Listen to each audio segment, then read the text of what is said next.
journaliste, fondamentalement.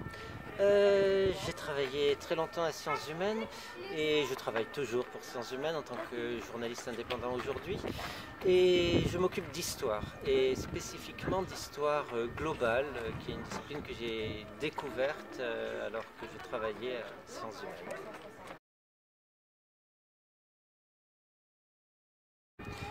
C'est une méthode pour appréhender l'histoire à grande échelle, que ce soit une grande échelle géographique, c'est-à-dire les grandes distances, ou une grande échelle temporelle, sur des milliers ou des millions d'années s'il le faut, ou à l'échelle des siècles.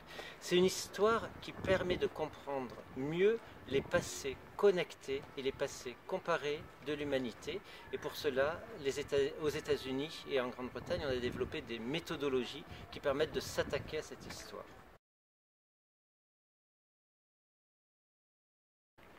Alors ils sont innombrables, mais ils permettent de relativiser une certaine histoire qui est trop focalisée sur les archives et sur le présent, avait tendance à mettre l'Europe au centre du monde.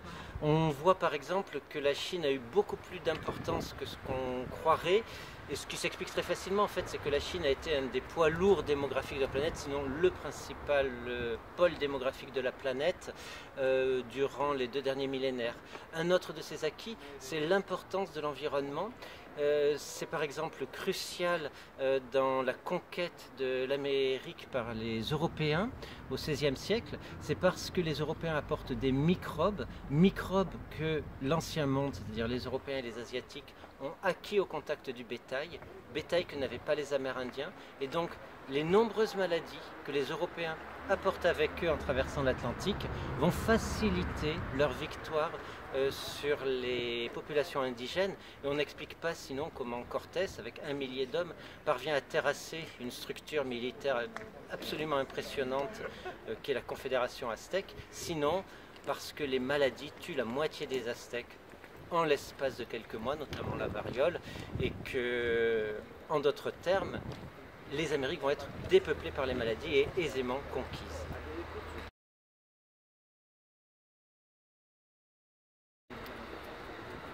C'est compliqué dans la mesure où quelques chercheurs essayent de l'acclimater en France. Je pense notamment à Alessandro Stanziani, Vincent Capdepuis, et sur une trajectoire un peu parallèle, ils ne font pas exactement de l'histoire globale, mais une histoire mondiale ou une géohistoire. Pour la géohistoire, Christian Grattalou, pour l'histoire mondiale, Patrick Boucheron. C'est une histoire qui ouvre grand les possibles, les fenêtres de la maison Histoire, mais qui reste encore à être diffusée plus largement et qui mérite d'être connue.